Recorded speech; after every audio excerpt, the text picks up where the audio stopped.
Hello and a very warm welcome to this In Retail conversation live from London Westbourne Terrace. I'm David Roth from WPP and my guest today is Bryan Roberts, who's the Insights Director for Kantar Retail. Bryan, very warm welcome. Morning. Nice to be here. It doesn't seem like a year ago that we were sitting, not necessarily in this room, but in another room talking about the holiday for 2013. A lot has happened in retail over the course of the last 12 months. I'm sure we'll touch on some of that.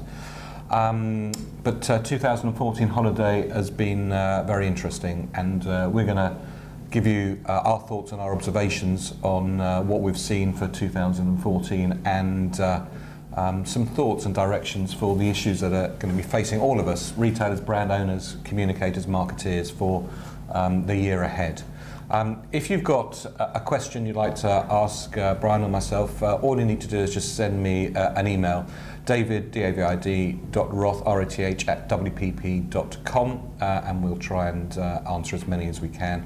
Or you can send a tweet either to myself or to Bryan. Maybe, I'm not sure Bryan's actually got his phone. I think I instructed you to turn your phone off. So Indeed, yes. If you send it to me, David Roth London, we'll try and keep an eye on that as well.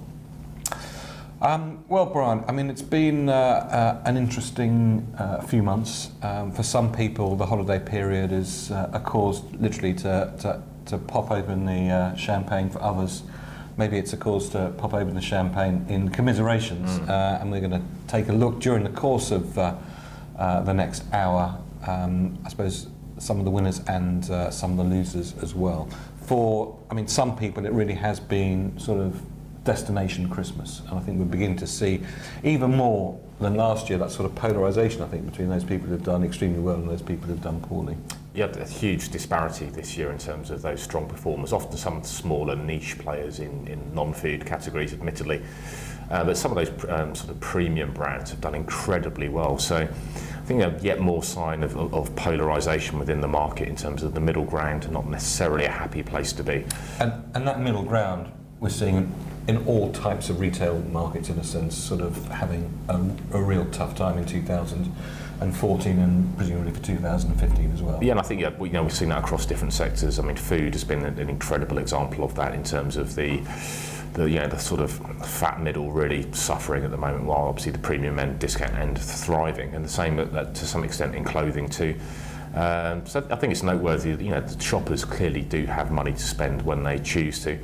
But there is a greater degree of caution, and the disposable income that shoppers actually have is being directed in other areas. So it's often easy to forget that, looking at telecom spend, for example, a lot of shoppers are spending a huge amount of cash on not only their mobile contracts, but also lots of different apps and lots of different services related to telecoms as well. So in terms of spare cash that they can devote to retail during the course of the year, during the key seasonal period, not so much. So it's as I think has been the case for the last 15 years, is becoming an even more difficult retail sector to navigate for some of these big brands. So it's not just the inter-competition now we have between retailers, it's the competition across different categories, across different sectors for consumers' disposable income.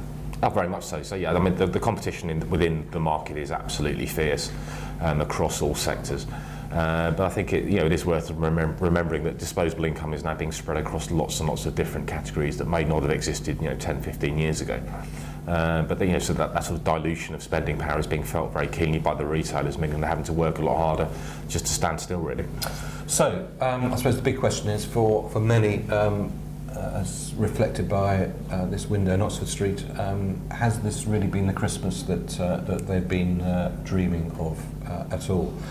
I suppose before we literally look at that key holiday season, I think it's worth making a couple of observations, which is, it always appears like the holiday season is starting earlier and earlier.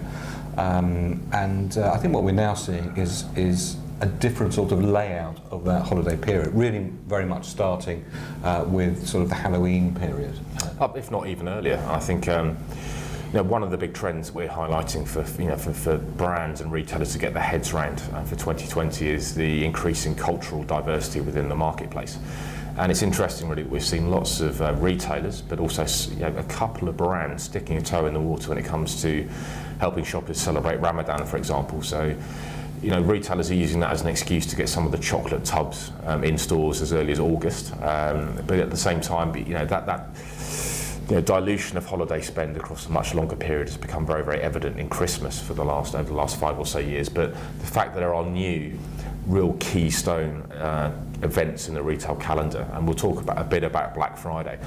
But yeah, things like Ramadan have started to become very lucrative opportunities for brands and for retailers. I mean, Halloween's really gained traction in the UK after a very slow start. And obviously Black Friday has delighted or horrified some retailers. Yes, well let's talk about it now, and we will be picking it up in a little bit later as well. I mean, we are seeing this sort of globalisation of holiday framework. I suppose the holiday periods were typically sort of divided up in terms of probably nations' religious holidays plus some I suppose key events in a particular country. But we are seeing much more a globalisation of what that holiday framework is. This year, really, I suppose, was the year of Black Friday. It was a little bit evident last year, but really this year it sort of kicked in. We have Black Friday and we have Cyber Monday. Yeah, I think Black Friday's been kicking around for about 4 years. Largely, Amazon dabbling in it to great befuddlement from British shoppers to start with in terms of what the hell are you talking about? And then last year, or sort of 2013, we had Asda really kicking it off in a meaningful way.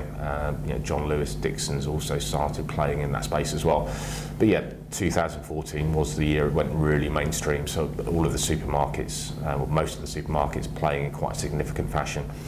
And I think the genie is well and truly out of the bottle now, despite some retailers' misgivings. I mean, Argos is one example of someone who was bemoaning the fact that all it did really was bring spending forward. I think for those retailers who gave a bit of thought to it, I think Asda's a prime example here. They did very well out of it. So a lot of bleating in the market about it being margin dilutive and disruptive. But I think if you actually source properly and organise properly, again, we'll mention this later on, there's no reason why it couldn't be a profitable exercise and one that is actually incremental for business rather than disruptive. Yeah, I mean, I think to me the key thing is that that it's here. It's definitely here to stay. You can't stop it now. But you've got to be unbelievably strategic as a retailer to understand it, to understand how the margin management works of it. As you say, to buy for it, as opposed to just discount what you've got around it. Otherwise, all it will end up doing is putting a lot of sales forward, diluting your margin, and significantly impacting the overall margin of the overall Christmas period. And I suppose we should flag up that we think probably coming soon we'll also have Singles Day as well. Singles Day is a curious thing. It started in China, pretty much still is just a China phenomenon. It started in a small university town as a sort of an anti-Valentine's Day. Rather than getting Valentine's presents from your Valentine, you should go and buy whatever you like for yourself. It's now become a multi-billion. That sounds perfectly acceptable to me, to be honest. We'll, I'm sure, next year talk quite a lot about Singles Day. If you want to know more about that, the Brandsy Top 100 Most Valuable Chinese Brands is being launched next Tuesday. And we have a documentary film on Tencent and Alibaba. Alibaba really are the people that's made Singles Day very successful and work, and there's an explanation in that video of exactly how Singles Day operates and the sales it does, and that will be available on the Brandsy website, brandsy.com on Tuesday. Okay, so what are we going to cover now? We're going to cover the retail holiday season, the winners and the losers. We'll take a deep look at the supermarkets, because underneath that and unravelling all of that is very instructive, and then we'll have a discussion about the outlook. So I suppose going back before we go forwards, a little bit of history on what's happened over the last few years. Yes, I think it's always worth looking back and seeing what was happening in the market a couple of years ago. And when we look back at Christmas 2012, there were quite a few losers out there in terms of their like-for-like sales declines. The overall mood was very, very patchy. I think it's worth pointing out at this point that this is almost statistically meaningless in terms of lots of different reporting periods, different definitions of like-for-like sales, but it's quite a nice way of gauging the temperature. So 2012 was typified really by some of the non-food retailers having an absolute horror show, and the supermarket still ticking along quite nicely. 2013? Again, there was some really sort of catastrophic performances. We've excluded the computer games retailer, because it would have absolutely destroyed the formatting of the graph in terms of minus 90% like-for-like growth. Clearly a business very much in trouble, and but again, we might come back to that later on. But the overall mood was slightly more positive in terms of the supermarkets. It is their cup final, and Christmas they've traditionally done very well. That's really been one of the big changes for Christmas 2014, was the fact that it's finally, I've been doing this job now for 20 years, and the assumption always was... You don't have a whole lot, Brian. 20 years, you must have started in kindergarten. Well, yeah, looks can be deceiving, obviously.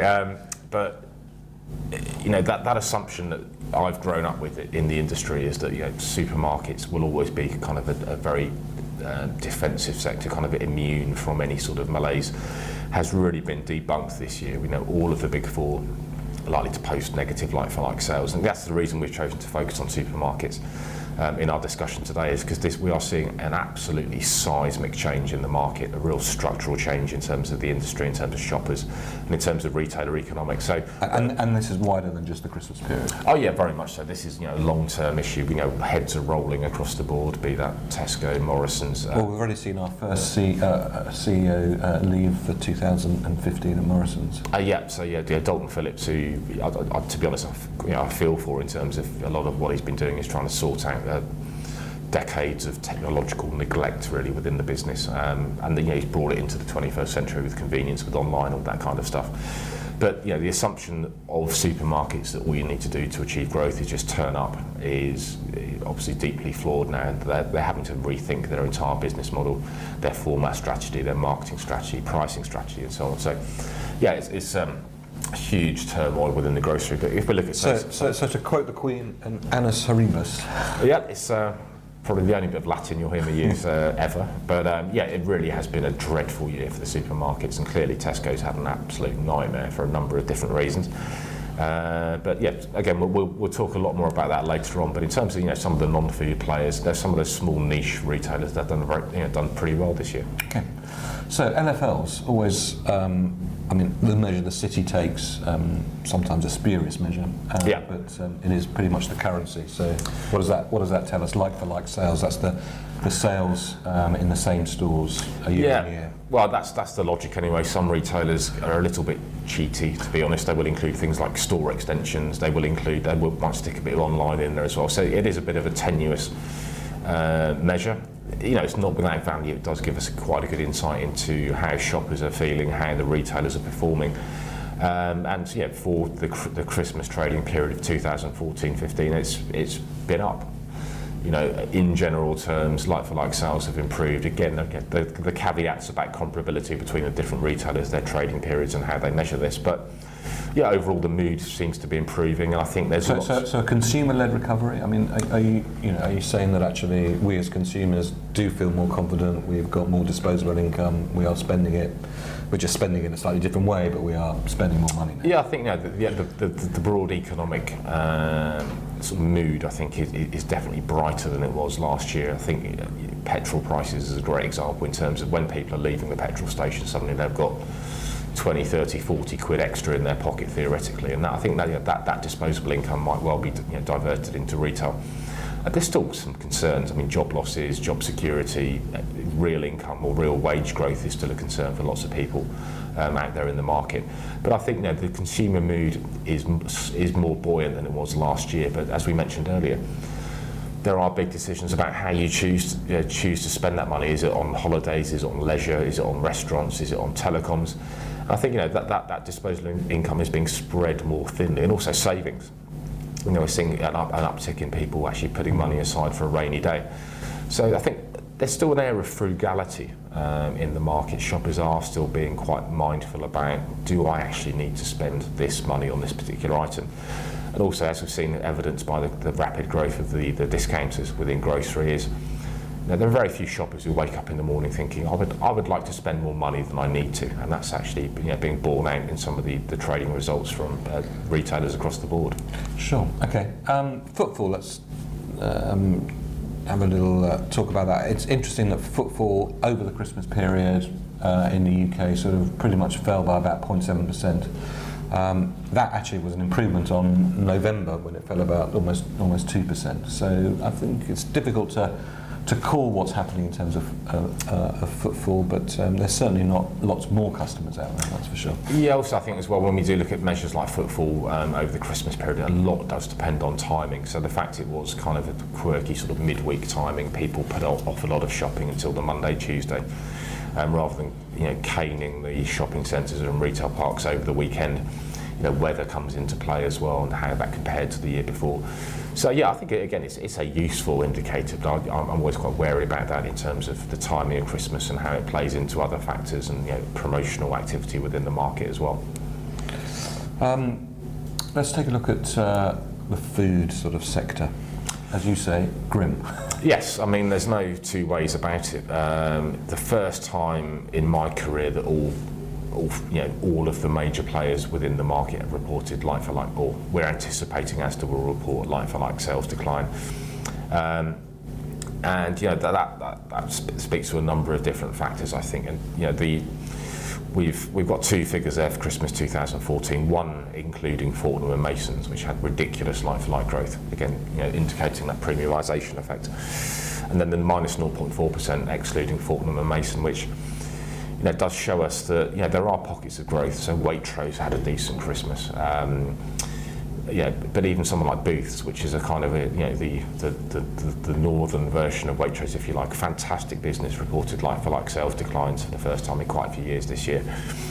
So I mean, the grocery sector is in trouble. There are obvious pockets of growth with the discounters, with some of the premium retailers as well. But you can't simply expect just to turn up and achieve growth. The long-term prognosis for supermarkets does remain quite subdued in terms of population growth is moderating. The nature of shoppers is changing, and the nature of shopping behaviour is changing as well. So again, we'll come on to the grocery sector in much more detail later on, but it doesn't make happy reading. The non-food sector then? Yeah, I mean, this has largely, over the last 5 years, been a technology story. Lots and lots of spending on the latest gadgets, notably tablets, mobile phones and so on. Gaming has also been hit and miss sometimes, but generally a growth driver as well. So some of the fashion retailers are having an absolute blinder at the moment. So some of those, the department stores, some of the high street fashion brands at the sort of upper end of the market had a fantastic Christmas. So again, it is incredibly patchy.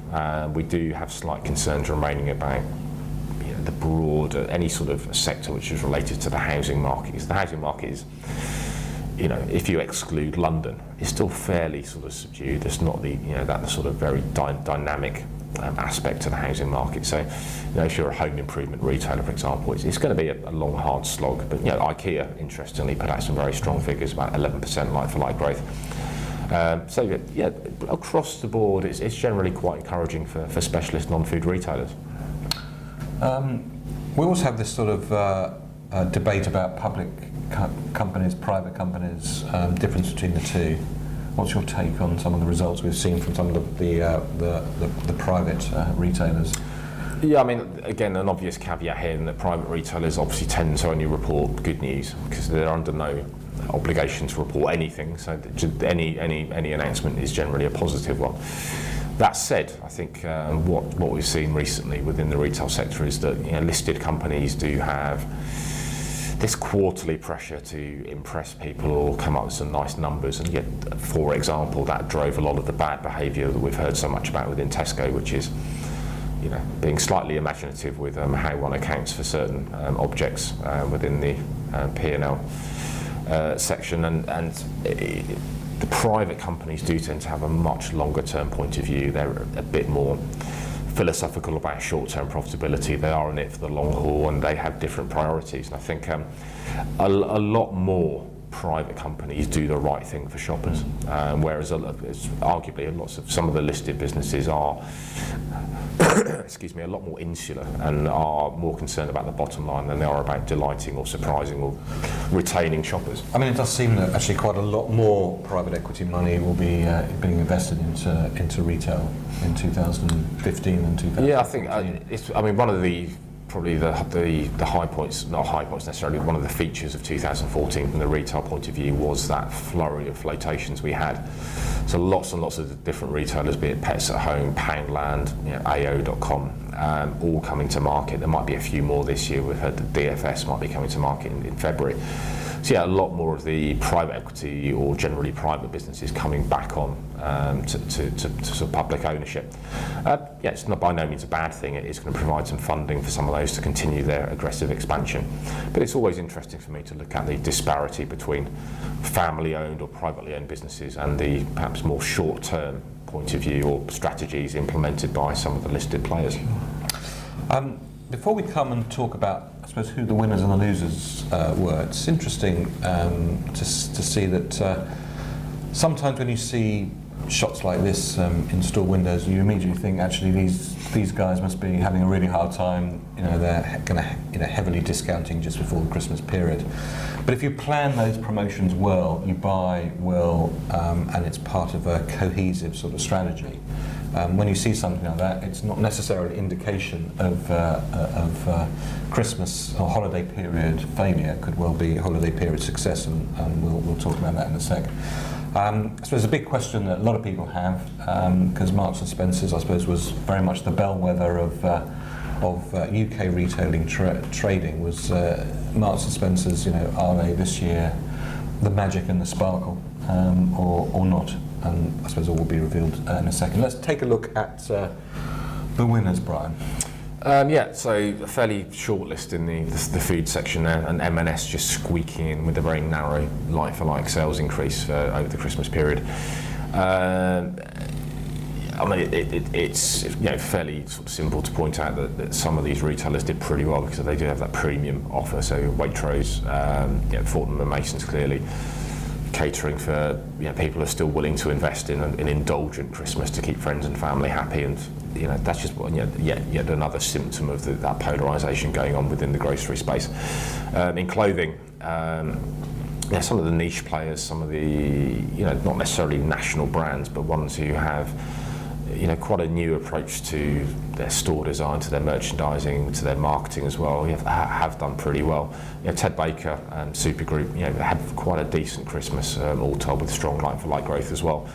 So, compare that to Marks and Spencer would be a very good example. And some of the other sort of mainstream, perhaps slightly less well-targeted fashion brands who had quite a disappointing Christmas as well. And for the guys who sell lots and lots of different stuff, the department of variety retailers, Pound Stretcher, an often overlooked one player in the high street discount sector, had a very, very strong Christmas. And again, interestingly, it's launched today a very aggressive attack against Aldi in marketing, in terms of forget about Aldi, you can buy some very, very cheap brands at Pound Stretcher. House of Fraser and Debenhams, two of the big department store groups, and we'll come on to this later on. Well, in fact, the picture that we showed earlier with 30% off, that was Debenhams. Yeah, and I think Debenhams was quite a lot more disciplined this year than it has been in previous years, in terms of selling through a lot more full price merchandise, being a lot less panic-stricken when it comes to promotions. House of Fraser, Debenhams, both doing a very good job as well of giving that multi-channel experience to shoppers as well. Health and beauty was very, very strong. So I think obviously fragrance gifting, that kind of thing, had quite a decent Christmas. Clearly we don't get numbers anymore from Boots. Now it's part of the American Walgreens family, but based on the acres of unsold merchandise I saw in Boots after Christmas, perhaps it didn't do quite so well, but Superdrug did very well. Lloyd's Pharmacy, not necessarily gifting, but certainly based on the hacking coughs in our office before Christmas, was doing probably a very good job on medicine. And Dixon's, I think, is probably the highlight. They obviously reported yesterday some very robust trading figures for the UK and Ireland, and indeed they've just revised their profit forecast as well. Which is a rarity. They took Black Friday in their stride, and they bought specifically for it in collaboration with some of their major suppliers, and did pretty well out of it. Jewellery, so Signet has had probably the best part of 10 years in the doldrums, but they really came back. So jewellery was obviously quite a big gifting thing over this Christmas. So I think what's delighting retail purists at the moment is the seeming renaissance of booksellers, in terms of they have not been destroyed by their their friends from Amazon. They haven't been destroyed by e-readers. They've seen quite a big resurgence in like-for-like sales, and I think, you know, for someone like me who delights in a good old-fashioned bookshop, yeah, this is great news. I think, yeah, it does. It's a reassurance that a decent in-store offer, that authority in breadth and depth of range in a category like books, does have a place on the high street. Clearly, you know, pricing, that kind of thing has to be kept in line with the market, promotions and so on. But yeah, very, very pleased to see the likes of Foyles, to see the likes of Waterstones posting quite decent growth over the festive period. So the flip side of that, not everybody can be a winner. No. So yeah, the losers. Game, thankfully, didn't see the 90% like-for-like sales decline they saw a couple of years ago. But yeah, again, they're pretty much held to ransom by the big software and hardware companies in terms of console launches, that kind of thing. Nothing to write home about this year. Morrison's was the worst performer of the big four in terms of the supermarkets. You know, we will take more of a look at this in a few minutes, but again, I mean, their sort of relative underexposure or late exposure into online and convenience was a hindrance to them. But arguably, I'm one of a very small minority of very pro-Morrison's analysts. I think they've got a great story. They have great stores, great product, but they're not very good at telling anyone about that. So I think, we'd like to see an uptick in their marketing endeavours this year to really land that proposition with shoppers in terms of their differentiation. M&S general merchandise, notably women's wear, despite what we're now 3 or 4 years of jam tomorrow, this hasn't quite materialised yet. Mumbles in the market that investors might be slightly running out of patience with the powers that be at M&S in terms of that lack of women's wear recovery yet. Matalan, which in theory should still be doing okay. It's got a very value-led offer, a very broad range, household goods, clothing, quite decent stores, but again, blamed quite a challenging, quite a promotional market environment for their disappointing like-for-like performance over Christmas. So lots of different reasons there. A lot of these are not specific to the retailers, they are general market conditions, but also you can take a look at some of these retailers and say, well, there's some issues with your product, with your merchandising, with your marketing that do need to be addressed. We talked a little bit earlier about Black Friday. It's here to stay. It can be positive only if you approach it in a very strategic way, and can be seriously margin dilution to the overall the business if you don't do it that way. So let's just talk a little bit about what we saw on Black Friday and what the issues and impact around it is. Yes, I mean, this is a great chart that I thieved off the John Lewis website, which does show that massive spike. So I think it's that red peak on the left-hand side is Black Friday, and how that compares to previous years. So it clearly has properly arrived in the consciousness of British shoppers. It's properly arrived in terms of business strategy for the retailers as well. And I think what Seb James said yesterday, a very quotable chap from Dixon's Carphone, and I have to get this right, otherwise I'll offend any camel enthusiasts who are listening in this morning. But his point of view on the trading patterns within the back end of the year as it's moved from dromedary to Bactrian, which is it's moved from 2 humps to 1 hump.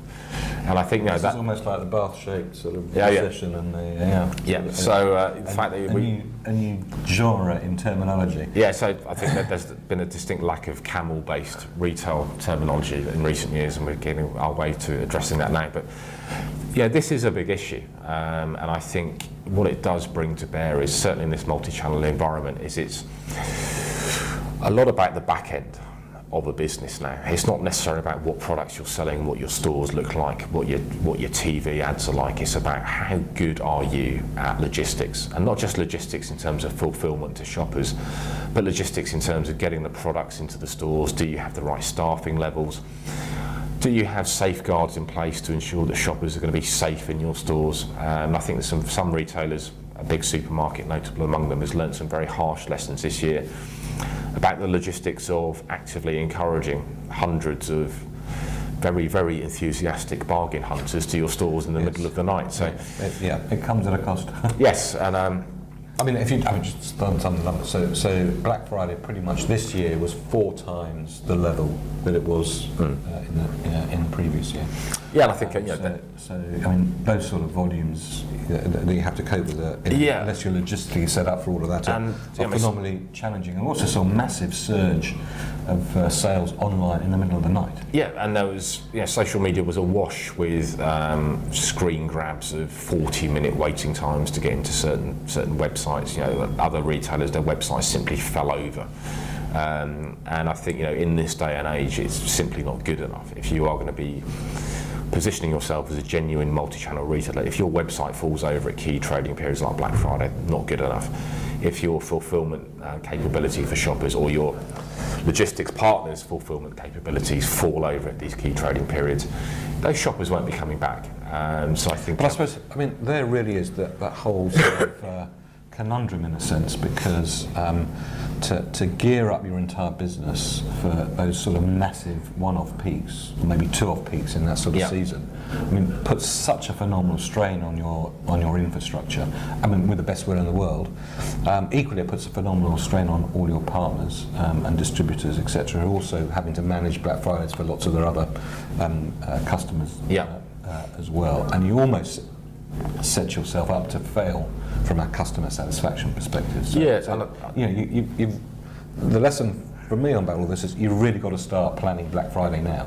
Yeah, and there was a lot of chatter in the trade press this morning about the fact that people are preparing for next year's Black Friday, and some mystified comments about why that might be. But to be honest, Christmas starts with an 18-month lead time. People start sourcing Christmas 18 months ahead of time. So a 12-month or less than a 12-month run-up for Black Friday is by no means should be by no means surprising in terms of the sourcing needs to start now, the logistics needs to start now, and actually if you are going to run this event in store, even things like staff scheduling have to be taken into account as well. So.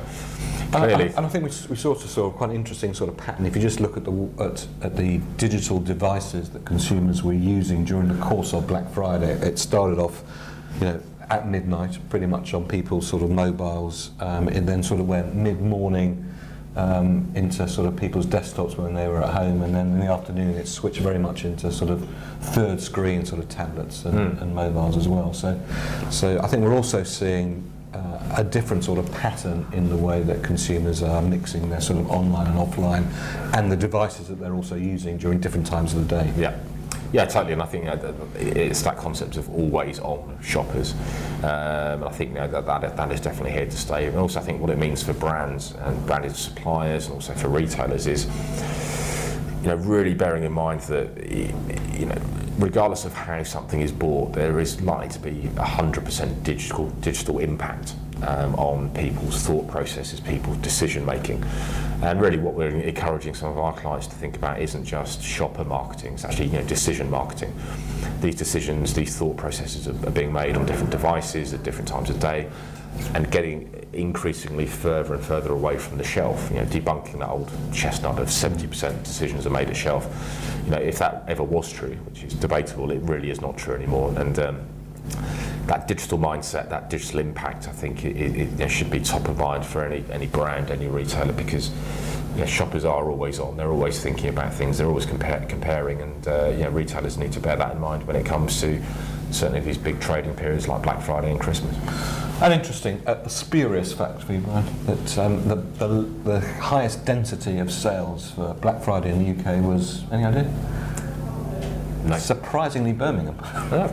There we are. Okay. You talked a little bit about this, but here are a couple of shots that actually do sort of show that passive aggressive sort of nature of the way in which actually consumers behave in stores. So I suppose this what I'd like to talk about now is a number of things. So my job has many ups and downs, very many pluses and minuses. So one of the minuses is having to get up at stupid o'clock to be in an Asda in time for Black Friday opening. One of the pluses is you do get to be entertained by cheerleaders whilst in store.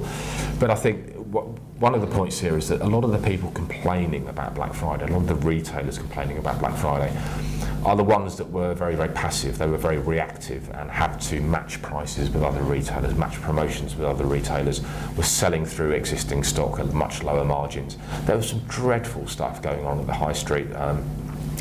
one sort of department store, one stationer spring to mind in terms of people just putting Black Friday signage up and doing nothing specific about it whatsoever.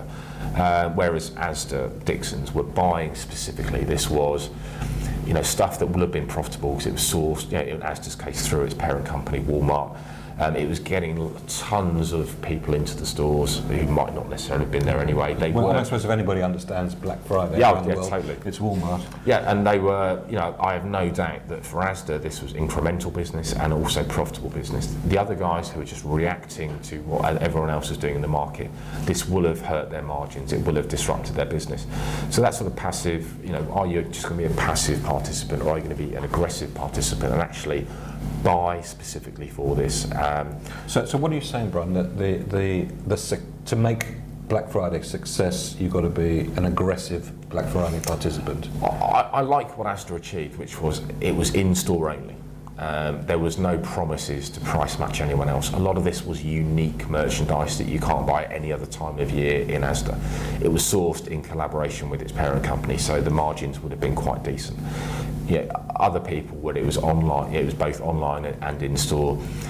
Lots of people are obliged to price match other retailers, and that's quite a tough decision to make. But I do think that if retailers do want to either do it properly or just don't do it, and don't whine about doing it if you didn't do it properly, is my harsh, I think, yet fair assessment of the feedback we're getting from retailers about Black Friday is here to stay. So try and do it properly in terms of sourcing and actually organising around it. Well, you're watching In Retail Conversation with my guest, Bryan Roberts, the Insight Director of Kantar Retail. Let's take a look now, Bryan, at a deeper look at the supermarkets, because I think there's a lot of general lessons we can learn from the specific issues that the supermarkets have at the moment. Yeah, I think this is impacting virtually all participants within the industry. It's not just the retailers themselves, it's also their suppliers, it's their advertising and marketing partners. So we've seen quite a few changes in agencies recently as retailers the supermarkets are realising that they do have to change the way they communicate and also what they communicate about.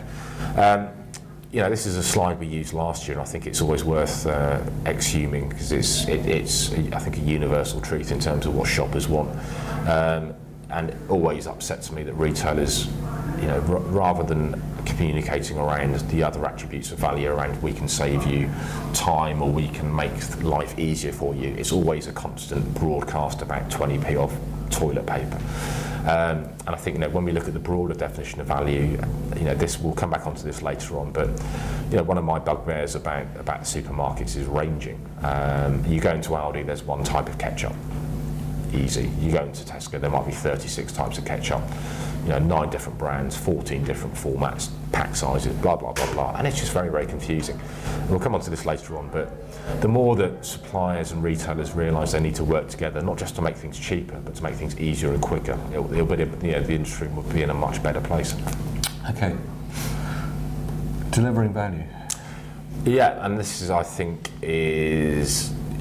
every January we get the retailer press offices churning out an X million pounds investment. In fact, it's January when you get this is how much we're investing in price discounts, usually on the 1st of January. Yeah, and why not? It's a timely message. It does resonate with shoppers who are panic-stricken at their credit card bills and all that kind of stuff.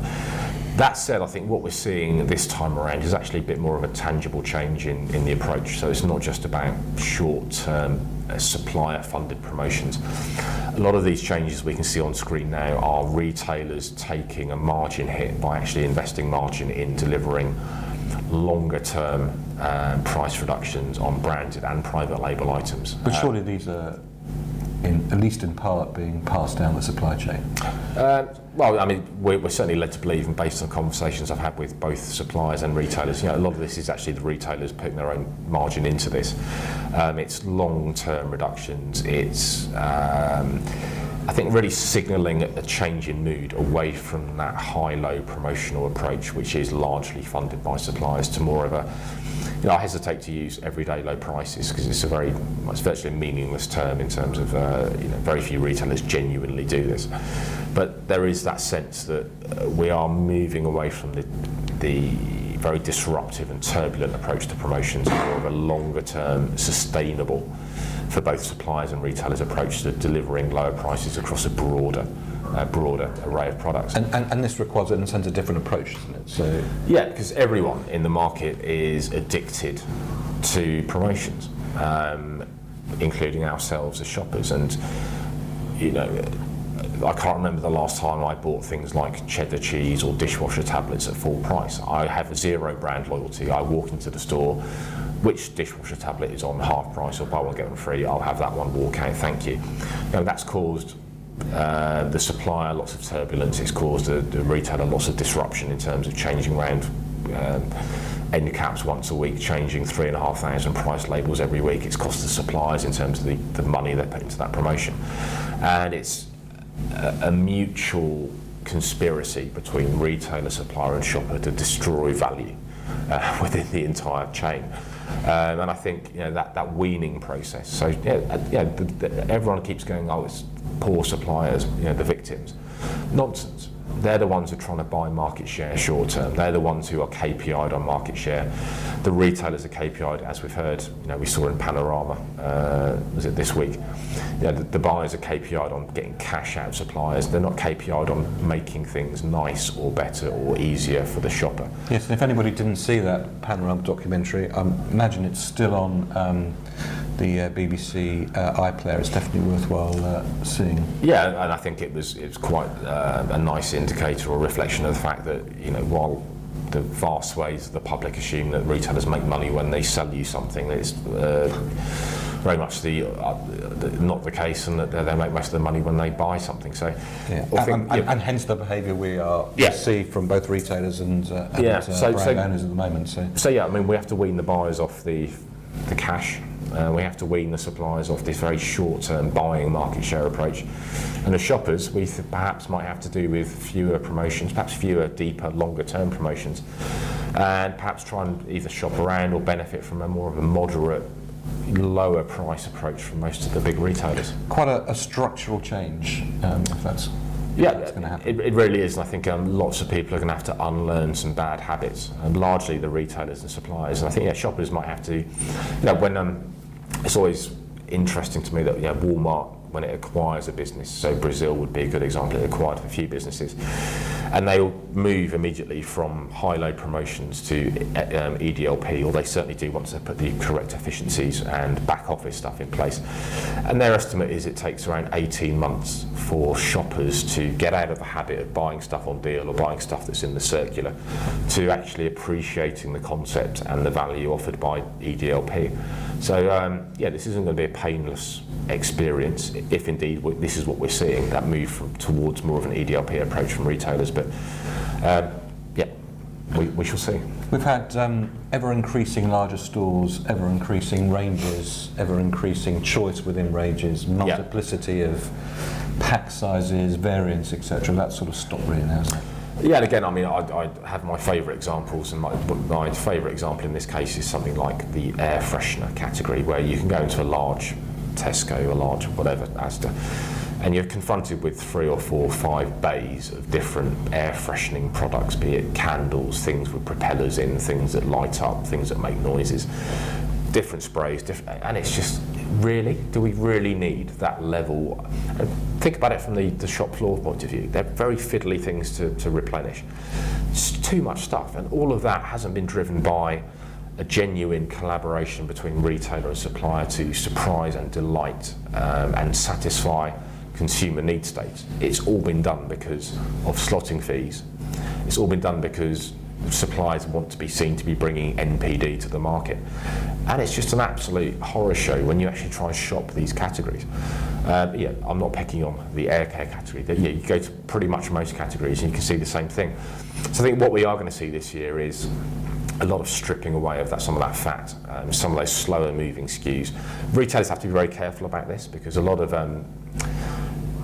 nightmares that retailers have endured, I'm thinking Walmart in Project Impact, is you get rid of one SKU and that can often be a traffic driver for lots and lots of shoppers. So you have to be careful here, but there is too much stuff in the supermarkets. It's confusing for shoppers, it's costly for retailers, and it's kind of pointless NPD from suppliers by and large. And from a convenience perspective, because in a sense the supermarkets have always positioned themselves as the most convenient way of and there is a convenience shopping in a one-stop shop, and the fact that you can supply every conceivable need for air freshener is on paper a virtue, but in reality, it's the 80-20 rule in terms of 20% of those products are doing 80% of the sales, and if you get rid of some of it, you might annoy a few shoppers. But a way around that is that's what online's for. So we might see that sort of diversification between the in-store range and the online range, because carrying the long tail in-store is a waste of everyone's time and money. Which I think moves us very on nicely to talk about online. Clearly it's having a massive impact, not just as online pure plays, but now we're seeing this sort of very much sort of combination of the benefits of online and the benefits of bricks and mortar. In fact, I think it's probably true to say that bricks is very much the new black these days.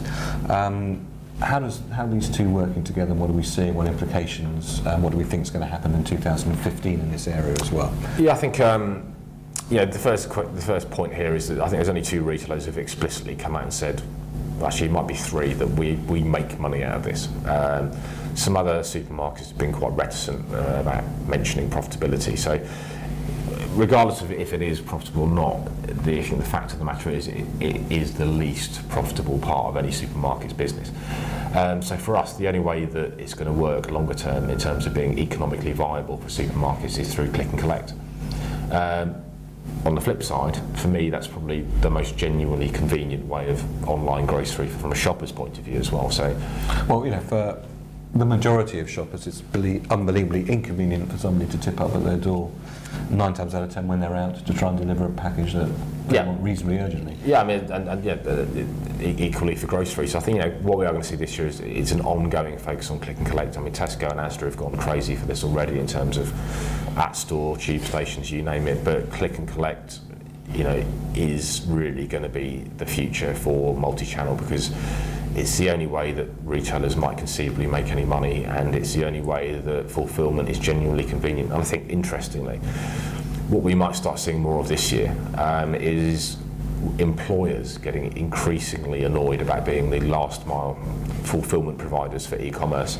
And certainly our reception in our office before Christmas resembled a post office rather than a business environment. So I think the era of getting stuff to deliver to work might slowly start disappearing as employers get increasingly get the huff about this. So click and collect will be a great solution there. And we're beginning to see more and more sort of ways in which the retailers are using their bricks space to encourage click and collect as click and collect units, fixturization as an integral part of their offer, not somewhere round the back, round the side where and I think try and find somebody to pick something up with. Indeed, I think the retailers who will be successful in the future will be ones who do proactively and gracefully include click and collect within their store. I know we've heard tons and tons of stuff about Tesco's Watford store as that being the store of the future. But what we'd use this year as an example from Asda, and this is their new concept store in Grantham. So not only do they have that click and collect area where there's seating areas and touchscreen kiosks, one of the components of the successful big box grocer of the future will be a compelling clothing offer, and Asda clearly has that in the shape of George. Not only allowing people to pick up in store, but also order in store as well. So they've chucked in a few of these touchscreen kiosks around the place as well. And people are using them. Sometimes we see these touch kiosks in the stores there. Yeah, I'm happy to verify that I saw a civilian using this with my own eyes. Good, excellent. Positive sighting. Indeed. Real person's use. Great. Unlike not just a retail analyst's use of technology, right? Yeah. Unlike QR codes, this has been used by civilians in the in-store environment. I think for the rest of the store, as well as bringing in things like click and collect and that kind of thing, we'll move on to some of those features in a second. Yeah, we've got retailers, also this. I think the whole sort of delivery issue is moving on as well. So whereas you could pick it up tomorrow after you after you click and collect, it's now this sort of 1 hour sort of window that a lot of people are using. And I think just quickly on that, every time someone pushes the envelope slightly on delivery times or next day, same day, blah blah blah, it makes it less and less profitable for the retailers. Yeah. And indeed, it's delivery is not even profitable for the delivery companies. So there is a whole series of sort of unsustainable economics that are being created. Apart from all that, it's awesome. Good. Okay. I think quickly whiz through what we're seeing. So really what we see is, as again, this is the Asda example. What we see is some of the hallmarks of what the big box of the future will be. It's click and collect. It is multi-channel. Health and wellness, a big growth category as people get older. Being brilliant at fresh, I think, is going to be a big differentiator. And just an example here from Asda Grantham. And other parts of the store as well. This is not the best example in the world. Grantham is not a very diverse area in terms of ethnicity, but selling to different nationalities, different faiths, I think will be an important skill set as well. Again, being great at fresh, the bakery here has been hugely improved in terms of Asda's capability, and again, much more space. Moving space away from the unprofitable non-food towards stuff you can actually make money on. Food for now. So retailers as food service. So by no means as glamorous as a Harrison Hall or a Giraffe, but this is a brilliant. Well, if you can find a Harrison Hall at the moment. Indeed, yeah. But shut very fast. But hot dogs for £1. What's not to love about Asda Grantham, and then food to go as well. So the fact that portable consumption and shoppers consuming food and drink wherever they are. We're seeing more and more importance of social networks in order to communicate offers. I think quite a lot of the offers on Black Friday were pretty much communicated via social networks in one form or another. Yeah, and I think Here to stay. Very much so. And I think what we need to see from brands and from retailers in particular is not just farming this out to just farming this out to an agency or to an intern and thinking that's it. This does have to be a lot more cohesive in terms of the overall marketing mix. I think one of the stars we've been talking about over the course of the last couple of weeks or so really is John Lewis. Did a very good job, both reflected by their sales, but also I think that sort of integration of what they're doing above the line with the TV campaigns and also reflecting that within the store. Yeah, I think the penguin sort of notion, and how you can go into the store and have your moment in the sun with Monty. Yeah, and I think John Lewis is not alone. I think M&S do a good job as well with their sort of the good acts of goodwill and that kind of thing, and really marrying together the TV, the press, and the social media as well. And, that really is the future, is welding together all of those different mechanisms to bring a cohesive message to the market. And one of the things we're also seeing around the world as well is stores sort of using their physical environments in order to create sort of big theatrical sort of pieces that draw people into the physical format. Let's just take a look at this quick video from Saks Fifth Avenue in New York.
Well, certainly dramatic. It caused an absolute stir on the streets of New York, and it certainly puts a Christmas smile on your face as well. I think the other trend that we're seeing is this whole personalisation.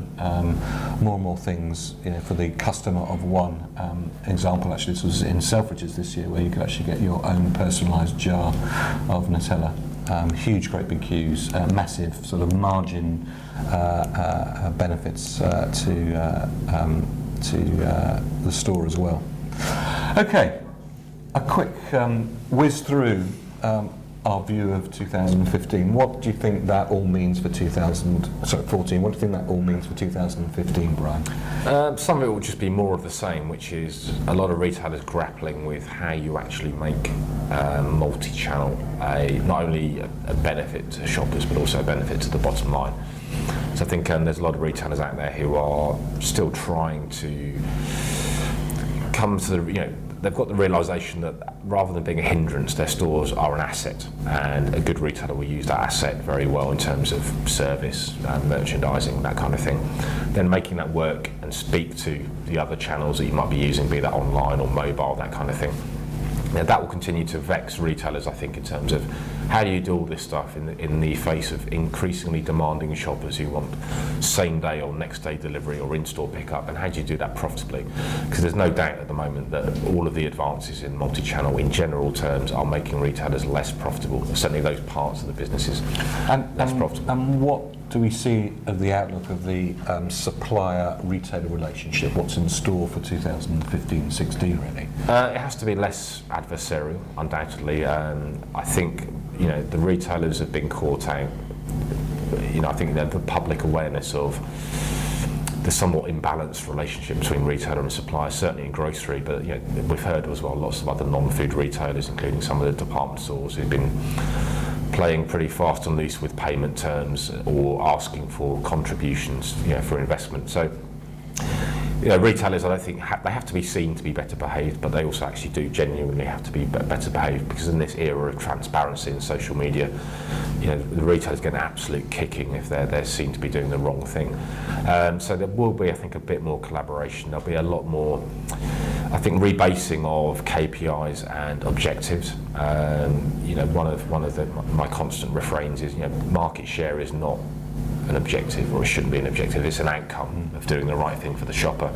So we've heard this from Tesco, we've heard this from Dave Lewis as a sort of clarion call, is putting the shopper back at the heart of the business. And I think the more retailers that can follow suit and actually do that in a meaningful sense will find their businesses benefiting, because when you do the right thing for the shopper, what normally follows is you're doing the right thing for the shareholder. So that will be, I think, one of the big themes, and that's what I'm hopeful to see over the course of 2015. Well, I think 2015 is going to be phenomenally interesting. I think probably 2015 will also be the year that we probably start to not talk about this differentiation between sort of online digital and bricks and mortar.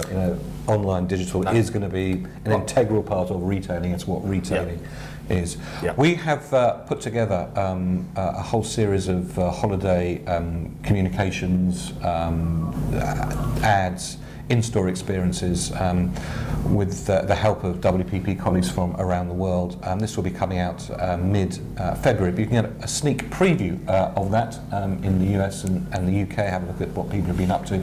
If you go to inretailconversationwith.com/holiday 2014, we've put some of those assets on the site already that you can have a look at as well. If you want to get in contact with Bryan, it's bryan.roberts@kantarretail.com, and on Twitter it's Bryan Roberts 72.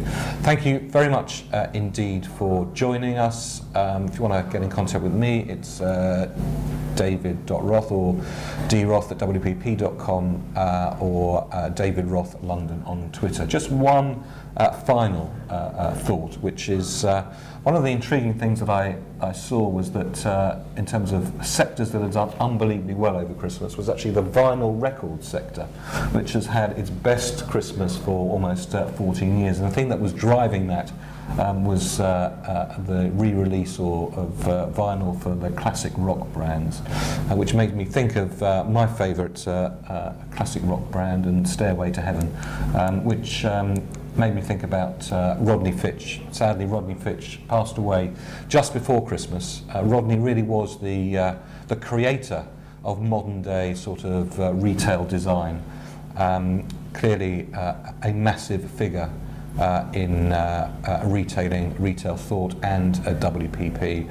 Rodney always believed that shopping very much is the purpose of life. He was a great orator, a great shopper, and actually a great watcher of our in retail conversations. This year, this retail conversation, I'm going to be sorely missing Rodney's email, which I would normally got about 5 minutes after a retail conversation, telling me all the things he agreed with. That was quite a short list, and a massive list of all the things that he disagreed with his Rodneyisms. We miss him a lot. We think about Rodney and his contribution to retail and to us here at WPP. Thank you very much indeed for watching. You've been watching In Retail Conversation. I'm David Roth. You've been joined with Bryan Roberts from Kantar Retail. Thank you very much indeed.